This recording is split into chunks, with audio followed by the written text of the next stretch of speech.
Magnetic force discuss किया था जब मैग्नेटिक फील्ड नॉन यूनिफॉर्म हो जाए। कैसा हो जाए? Non uniform. आज हम डिस्कस करेंगे उसी पे कि what is the magnetic force per unit length, magnetic force per unit length when two wires are parallel, two wires are parallel. उसी कंसेप्ट बेस्ड हम आगे चर्चा करते हैं। जैसे मान लिया फॉर एग्जांपल, हालांकि ये सब क्वेश्चन एग्जांपल बेस्ड है, बिना एग्जांपल पे इन क्वेश्चन को हम कर नहीं पाएंगे, समझ नहीं पाएंगे। हमने कहा ये इनफाइनाइट वायर, कैसी वायर है? Infinite wire. और एक दूसरी इनफाइनाइट वायर, याद करो जब मैंने मैग्नेटिक फील्ड की शुरुआत करी थी तब ऐसी ही दो इनफाइनाइट वायर, इन दोनों के डायरेक्शन में करंट सेम I1 I2 और दोनों के बीच की दूरी कितनी है? d। और ये पैरेलल वायर है, इन्हें कहा जाता है इनफाइनाइट पैरेलल वायर या लॉन्ग स्ट्रेट वायर कहते हैं। फिजिक्स की भाषा में जब इस पर क्वेश्चन आता है तो कहता है two long straight wire which is placed parallel at the distance d from the each other. तो ये कैसी वायर है? लॉन्ग स्ट्रेट वायर है। तो कहा गया calculate the force per unit length, force per unit length. अब लॉन्ग स्ट्रेट वायर है तो लेंथ तो इन्फिनिटी नहीं कह सकते ना हम, लेकिन इन्फिनिटी जितनी है, इन्फिनिटी नहीं है, इन्फिनिटी जितनी है हमने उसको भी एल मान लिया, फोर्स पर यूनिट लेंथ। अच्छा एक बात और, हमें फोर्स पर यूनिट लेंथ निकालना है, मैग्नीट्यूड निकालना है, अपन ने सब पढ़ रखा है तो थोड़ा सा दिमाग लगाएंगे तो आंसर आ जाएगा।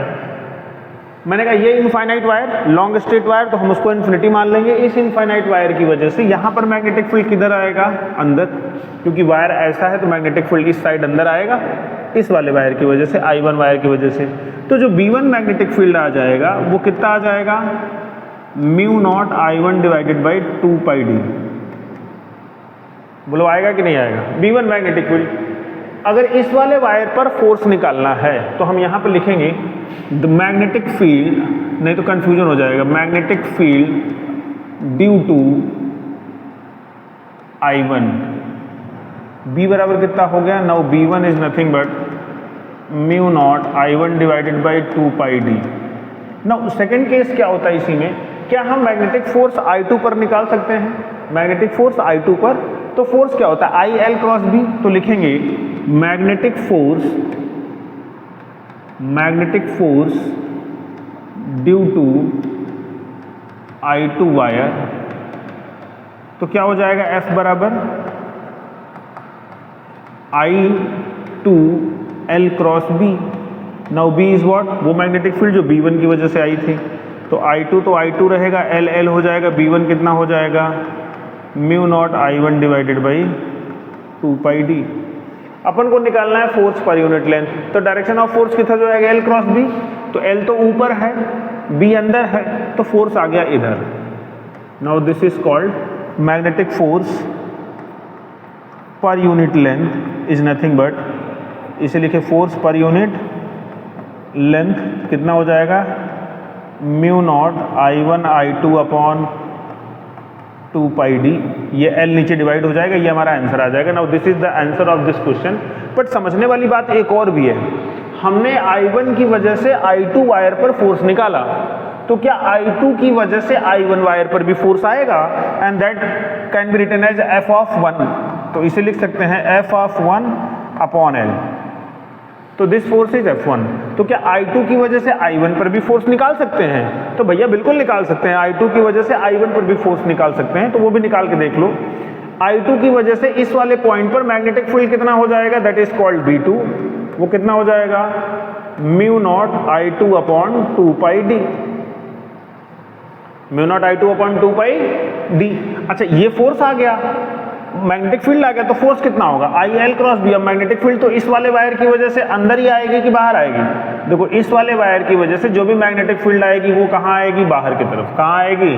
तो मैग्नेटिक फील्ड आ गया बाहर, और करंट बह रहा है ऊपर, तो L क्रॉस B, तो फोर्स आ गया इधर। This is force F2। F1 और F2 both are attractive in nature. तो F2 कितना आ जाएगा बेटा? मैं यहां लिख रहा हूं mu naught I2 upon 2πd into L into I1। तो F2 अपॉन L आ जाएगा फोर्स पर यूनिट लेंथ। तो फॉर्मूला आ जाएगा mu naught I1 I2 upon 2πd। अभी भी वही आया। चाहे ये वाला लो चाहे ये वाला लो, दोनों का आंसर सेम है, तो तुम एक वायर की वजह से दूसरे पर निकाल लो या दूसरे की वजह से इस पर निकाल लो, दोनों की वजह से फोर्स पर यूनिट लेंथ का मैग्नीट्यूड सेम आएगा। और अगर वायर में करंट सेम साइड बह रही है, वायर में करंट सेम साइड बह रही है, तो इन दोनों वायर में एक अट्रैक्शन टाइप का फोर्स लगेगा, क्योंकि मैग्नीट्यूड दोनों का सेम है, इसलिए F1 बराबर F2 हो जाएगा। क्या हो जाएगा? F1 बराबर F2। यहां तक हो गया बेटा, पहले इसको लिख लो।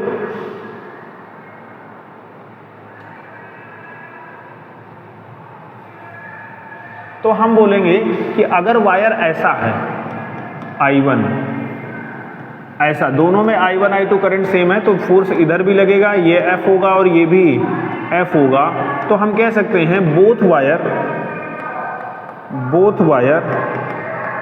Are attracted to each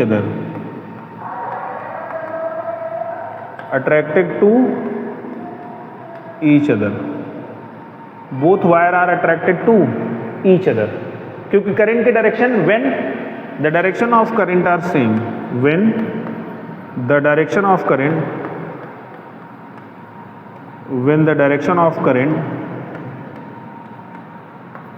are same.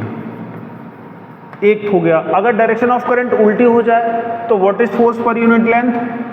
तो फोर्स पर यूनिट लेंथ जो आ गया वो कितना आ गया? Mu not I1 I2 upon 2πd। इसको रट्टा मार के रखेंगे। Mu nought I by 2πd magnetic field होता है due to the infinite current carrying wire, तो mu not I1 I2 by 2πd हो जाएगा magnetic force per unit length. अच्छा, इसी का दूसरा प्रारूप क्या हो जाएगा बेटा? मैंने कहा वायर में करंट I1 ऊपर जा रही है और इस वायर में करंट I2 नीचे बह रही है, तो अभी रिपल्सन टाइप का फोर्स लगेगा। हमने ऐसे ही बोल दिया F1 बराबर F2, आंसर सेम होगा, यहाँ पर भी F1 बराबर F2 होगा और फॉर्मूला अभी भी वही आएगा, mu naught I1 I2 upon 2πd। इसमें कोई दिक्कत? This is the force per unit length, this is the force per unit length, अभी भी आंसर आने वाला वही है, इसमें कोई दो राय नहीं है। पर रिपल्सिव टाइप कैसे? Let me check, orally check कर लेते हैं। ओरली, इस वायर की वजह से इधर मैग्नेटिक फील्ड अंदर और मैग्नेटिक फील्ड अंदर और करंट डाउनवर्ड, तो कैसा हो जाएगा बेटा? बिल्कुल ऐसे देखो, L क्रॉस B, तो फोर्स लगा इधर। इस वायर की वजह से मैग्नेटिक फील्ड अंदर, यहां पर इस वायर की वजह से अंदर, तो करंट बह रहा है ऊपर, तो फोर्स लगा इधर, तो इसमें रिपल्सिव टाइप लगेगा। रिपल्सिव टाइप लगेगा तो कहा जाता है कि both wire are repulsive to each other, both wire are repulsive in nature, repulsive in nature. किस नेचर का है? रिपल्सिव इन नेचर का है, क्योंकि because the direction of current, because the direction of current are opposite.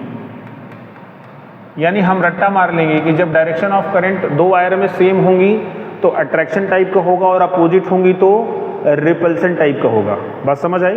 तो attraction कब होगा, repulsion कब होगा, ये बात समझ में आ गई? समझ में आ गई तो बहुत बढ़िया। This is question called parallel wire. Come to the next point, rail problems. Rail problems, rails problem में भी बहुत सारा सवाल आता है। रेल प्रॉब्लम कैसे होता है? जैसे हमने कहा कि मान लो ये ट्रैक बना दिया, दिस इज द ट्रैक, ये ट्रैक बना दिया। अब ये ट्रैक है और इस ट्रैक में एक रॉड को रख लिया। मैंने कहा इस रॉड की लेंथ L है। अब ये रॉड इस पर स्लाइड करेगा और इस रॉड को हम कनेक्ट कर देते हैं R और एक बैटरी सोर्स V से, ठीक। और मैं इस पूरे सेक्शन को कहां रख देता हूं? In the presence of magnetic field. कहां रख देता हूं? In the presence of magnetic field.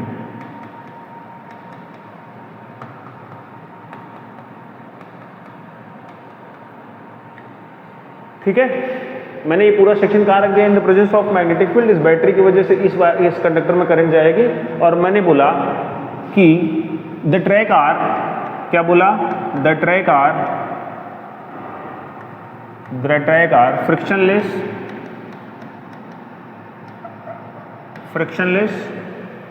Track कैसा है, फ्रिक्शनलेस है, और resistance of the track is 0।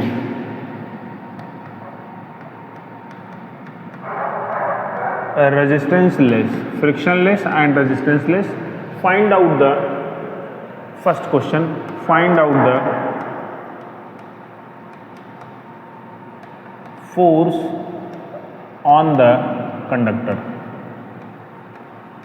पहला क्वेश्चन है, पहले क्वेश्चन का सोल्यूशन कर लेंगे, then we will write same में नेक्स्ट क्वेश्चन, फिर उसका सोल्यूशन करेंगे, then we will write same question में थर्ड क्वेश्चन, फिर उसका सोल्यूशन करेंगे।